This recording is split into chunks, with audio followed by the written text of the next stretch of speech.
Ya, perkenalkan nama saya Henry Kyo dari Galeri Batik Tulis Pusaka Jaya.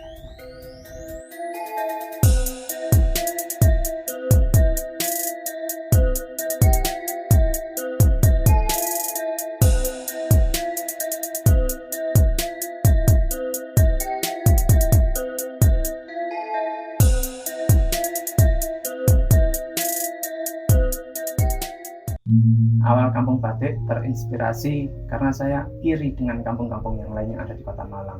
Jadi saya ingin membuat sesuatu yang beda. Apa yang bisa saya buat di lingkungan perumahan Karangkoindah? Saya iri karena di tempat lain bisa berkembang, sementara di lingkungan saya masih seperti ini.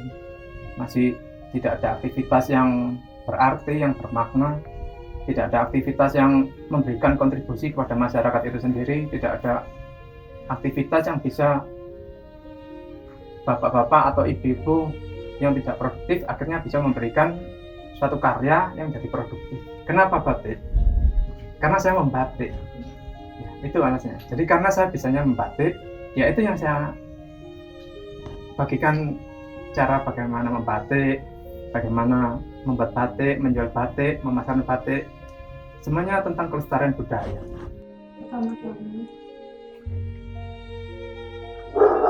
Yang pertama kita nyalakan kompor.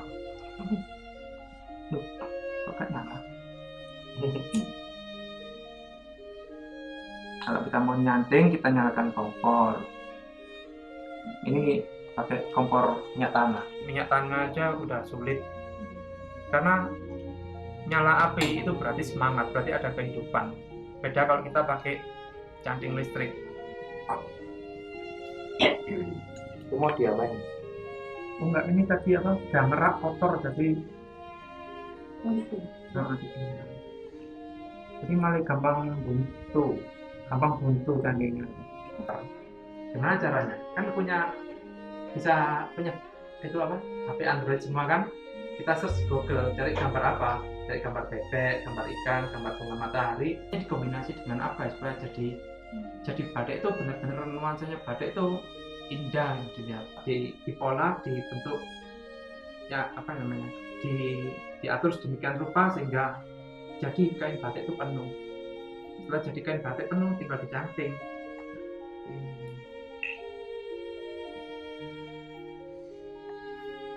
Pakai malam, pakai canting, kita warnai. Saya belajar batik dari main ke tempat teman yang membatik. Terus saya juga belajar dari buku-buku batik, terus juga dari YouTube, juga dari Google, dari buku-buku, pokok dari apapun informasi tentang batik ya saya berusaha dapatkan, saya coba, akhirnya jadi batik, motif batik yang sangat bernilai, motif ikan koi. Justru kenapa batik-batik saya lebih banyak ke arah motif-motif ikan koi, karena sebelum saya membatik saya belajar beternak ikan koi, kita membudidayakan ikan koi.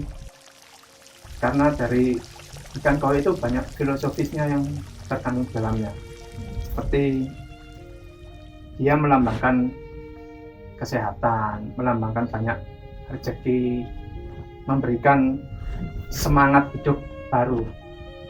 Awalnya kebetulan saya diminta sama Pak RW untuk menjadi seksi pemberdayaan masyarakat. Setelah diangkat jadi seksi pemberdayaan, berarti saya punya tanggung jawab bagaimana saya bisa memberdayakan masyarakat di lingkungan perumahan Karangkoindah. Nah, karena saya bisa membatik, ya itu yang saya ajarkan ke ibu-ibu. Siapa-siapa yang mau, kita gratis, kita ajarkan, kita bina, sehingga mereka bisa membatik, akhirnya bisa membuat batik, bisa menjual, bisa memperoleh penghasilan sendiri, dan akhirnya berkarya, bisa membuat galeri sendiri.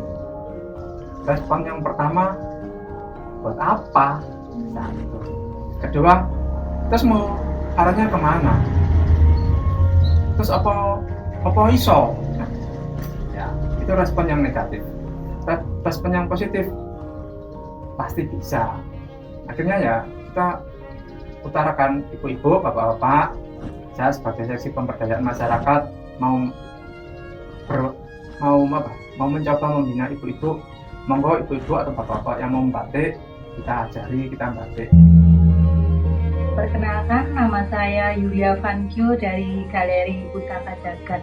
Awal mula itu waktu dia cari ikan koi ya di Blitar, terus saya lagi bantu kakak saya ngasiri di rumah makan, dia makan di situ. Oh, itu awal. Iya, awal mulanya di situ. Sebelum nyoba ikan gurame itu belum pernah ketemu ya, Mbak?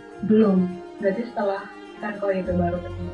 Bisa dijelasin nggak sosok Mas Hendri itu kayak gimana pas saat ikan koi sampai sekarang galeri ini, membuat galeri? Masih sama sih, cuman waktu kita Mas Hendri mulai membatik ini mulai ada lebih sabar, lebih kalem gitu orangnya. Tujuan saya membatik terutama suami istri itu kan harus saling support. Jadi apapun yang dia kerjakan, saya harus bisa gitu. Selalu ada kebanggaan apapun yang dia lakukan.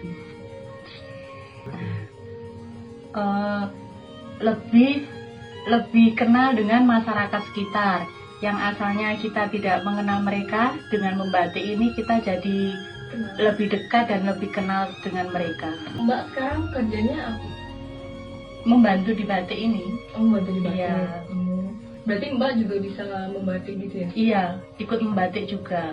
Bentuk dukungan selalu membantu ketika ibu-ibu belajar di sini, ikut ngajari, terus ikut mensupport kayak gitu-gitu. Pernah nggak Mbak kayak kesulitan saat misalnya membantu Hendri atau nggak saat membuat batik? Awalnya iya, karena kan harus belajar. Lama-lama terbiasa. Yang paling sulit tahap apa nih? Pelorotan. Karena itu lebih berat, jadi selalu dikerjakan sama Mas Hendri. Biasanya kalau motif-motif batik itu terinspirasi sama apa? Kita misalkan lihat apa gitu ya, tanaman apa gitu, kita pingin gambar ya, itu yang kita gambar. Ada nggak Mbak perubahan sebelum sama sesudah dinobatkannya ini kampung batik? Kampung ini? Sebelumnya kampung ini kan tidak dikenal sama lingkungan Malang sekitarnya kan. Nah, dengan adanya kampung batik ini, mereka yang di luar itu jadi tahu. Iya. Mbak bisa jelasin nggak kenapa sih mereka itu bisa tahu? Biasanya kita lewat media sosial. Setiap kegiatan tuh kita upload di situ. Harapan Mbak untuk galeri ini sama kampung batik yang sudah dibuat? Untuk galeri sendiri, pinginnya sih semakin maju. Terus kita punya galeri yang memadai, ada karyawan-karyawan. Terus untuk kampung batik itu pinginnya ibu-ibu itu lebih semangat lagi dalam membatik, sehingga yang namanya kampung batik itu benar-benar bisa terwujud. Kita harus memberi contoh bahwa kita itu bisa dan kita bisa mewujudkan itu gitu.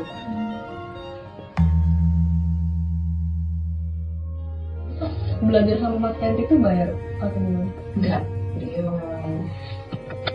kebetulan dia jadi di RW kita pemberdayaan masyarakat. Dia ditunjuk sama Pak RW jadi ketua pemberdayaan masyarakat. Terus dia kebetulan Pak RW juga masih baru waktu ngajak TKKS ini tuh juga dia masih baru, tapi kan dia memang orangnya pede ya. Kalau usaha apa kan Cina, istilahnya kan ular terus gitu, berani resiko gitu. Jadi dia pertama kali cuma belajar di yang jadi tamu tuh cuma dia katanya 1 minggu ke sana, paling nggak lihat-lihat langsung pede itu kan itu.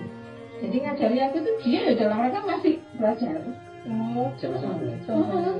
Ya selisih berapa bulan gitu sama aku. Jadi ini salah satu alternatif saya memang cita-cita saya. Di samping itu lihat perkembangan kok UNESCO sudah mengakui ini.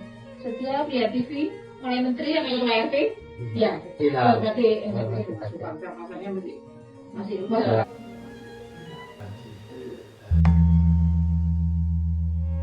Yang pasti semua itu kan karena kekuasaan Sang Pencipta.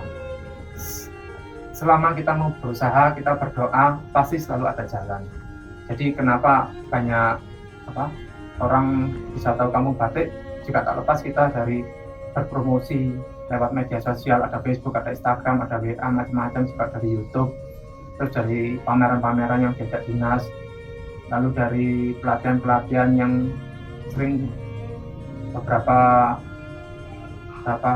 ada beberapa mahasiswa kesini juga itu dari situ. Ada nggak sih rencana ke depannya yang ingin dicapai dari Kampung Batik ini sendiri atau Bapak sendiri? Rencana ke depan ya cukup sederhana sih. Kita cuma ingin Kampung Batik jadi ikonnya Kota Malang. Bahwa kalau ada wisatawan, ada orang luar Kota Malang ke sini, pasti di mana Kampung Batik? Di Kampung Batik Karangturi. Soal kemajuan tentang Kampung Batik itu tersebar gaungnya di mana-mana, itu kemajuan. Terus semakin banyak orang yang berkunjung, yang cari informasi, mahasiswa yang penelitian, dinas-dinas yang kesini memberikan fasilitas-fasilitas, juga kemudian mengurus izin, mengurus hak paten, mengurus hak merek, dan macam-macam, itu sudah kemajuan. Itu suatu bukti bahwa ternyata kita tetap ada. Ya, kesulitan, kemudahan itu pasti ada.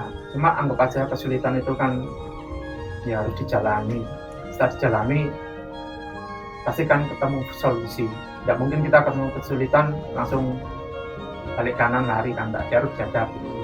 Pasti ada kesulitan, pasti ada. Bukannya anggap aja nggak ada, kita nggak punya duka. Senang selalu, karena apa? Semangat. Ya, pesan saya bagaimana kita harus mencintai budaya Nusantara, budaya kita sendiri. Karena kalau bukan kita yang mencintai budaya kita, siapa lagi? Yang tepuk tangan jawab.